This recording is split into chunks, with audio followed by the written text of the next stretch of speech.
Hello, everybody, and welcome back to the second shelf and to another Books Weekly, my Sunday regular, more or less, a video in which I discuss books that I've either finished, from a previous week or read last week or started last week. And I want to continue with the Books Weekly in 2018, but it might develop more into a books bi-weekly because sometimes I don't have enough to say to really add to the conversation, or I don't want to talk about all the books. Sometimes I just don't, have a lot to say. And also sometimes I now want to let books settle a little bit before I talk about them. So it might be a books bi-weekly, but I will continue with the series nevertheless. So on to the books, and I always start the year fresh, meaning with a new book. I don't carry books over from the previous year. I'm just weird this way. And as I want to read more debut novels, and my goal is to read at least one debut novel from this year, so from 2018 each month. I started with a debut, and that's Naima Halsey Street. The book came out, depending on where you are, end of December, beginning of January 2018. Naima Costa is a young American author. She lives in Brooklyn. She has a Dominican Republic heritage. Her family immigrated from there, and the novel Halsey Street is set partly in Brooklyn and partly in the Dominican Republic. We follow Penelope Grant, a young failing artist who lives in Pittsburgh but moves back to Brooklyn to care for her father, Ralph, who is, from my point of view, not that old. He's 63, but he is described, if you didn't know the age, you would, at least I thought he was much older, but anyway, that's probably just me because I'm old myself. And Ralph is ailing and he can't really care for himself anymore. He's falling down all the time. So Penelope moves back to Brooklyn, but doesn't live in her father's house, but rents an apartment and goes to visit her father regularly. She finds a job teaching. So that's part of the book, and the other part of the book is set in the Dominican Republic, and we follow Penelope's mother, Mirella. I don't know how you pronounce it. I think Mireya probably, who left the family a long time ago to go back to the Dominican Republic and make a life there. So it's a book about a family, obviously, also about Brooklyn, about the gentrification of Brooklyn, how it changed since Penelope moved away to Pittsburgh and now comes back and sees it in a new light. And I like the premise of the book, but I have to say I didn't think it was very good. It was just not really my cup of tea. I thought the two parts never really came together. It felt for me like a Bohemian Rhapsody, but not very well done. So parts that the author wanted to include, but sort of felt disjointed and not like belonging in one book. I didn't care much for the writing. I thought it was bloated. And I didn't like the stereotypes, the way Penelope engages with her landlord, who, of course, they have an affair. So I thought this was very cliched and stereotypical. But it's a debut novel, so, you have to give the author some slack for a first book. And also, I want to point out that last year there was a lot of discussion about, people having bad reading years and books are not good. I never mind that much. If I really dislike a book that much that I think it's a waste of time, I DNF it. And if I finish a book, even if I think it's only okay, or, if you look at Goodreads, a 2-star book or something, I don't mind. I like the process of reading, and I like the experience, and I learn from a book even if I don't think it's very good. So although I can't wholeheartedly recommend the book, Halsey Street, because I didn't think it was that good, for me it was not a waste of time. I just, for some reason, wanted to point that out anyway. That was my first read, Halsey Street, a debut novel by Naima. On to the second book. It was nonfiction, the second book, and that was Tina Brown's Vanity Fair Diaries, 1993-1992. The book came out end of last year, November 2017. Now, if you're not familiar with Tina Brown, she is a magazine editor. She was born in England, quite young, with 25. At 25, she became the editor of Tatler, which was almost dying at the time.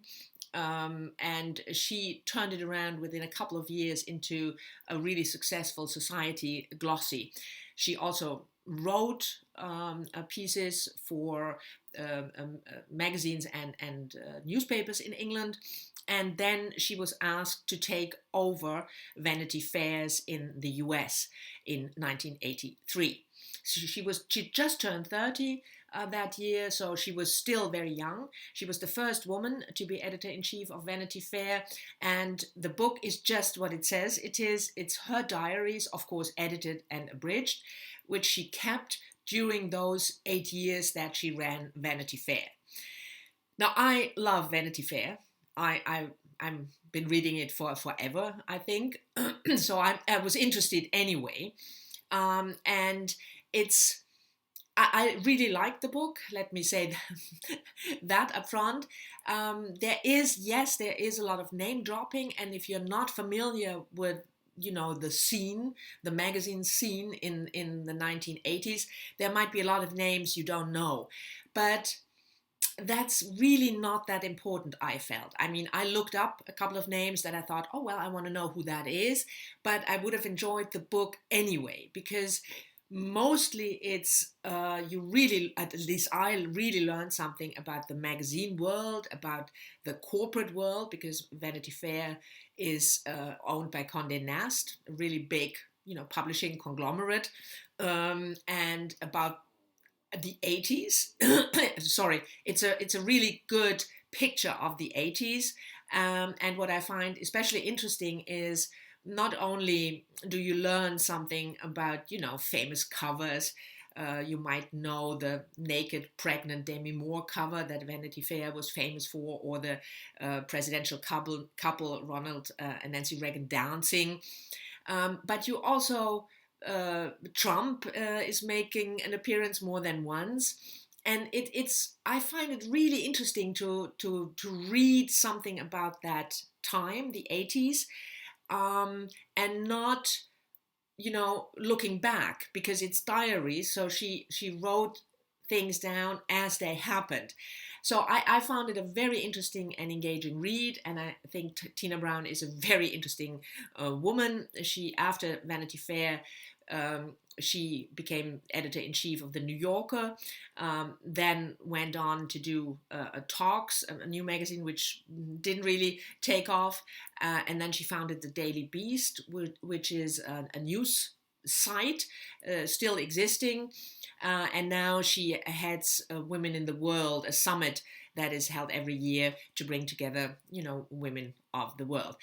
So anyway, I like the book, and I think if you're interested, first of all, in the magazine and publishing world, but mostly in the life of the 80s in New York and London, partly because she always goes back to London, where she came from, then I think this might be a book for you. And if you want to read more, I wrote a review for Open Letters Review, which is the new site, if you remember, from Steve Donoghue. He had this site, was managing editor of Open Letters Monthly, which was a literary art and arts magazine coming out at the first of every month.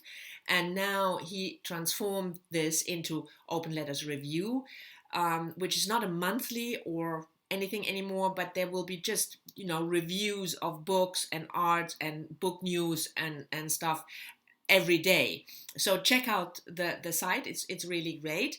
And I wrote a review for that. I will leave a link down below. So that's the Vanity Fair Diaries by Tina Brown. And then finally, 2 books that I've started. And just to repeat, I read two other books last week, among which is A Golden Age by Naima Anam, which I read for a Goodreads book club, but I want to let this book sink in a little before I talk to you about it in the next Books Weekly.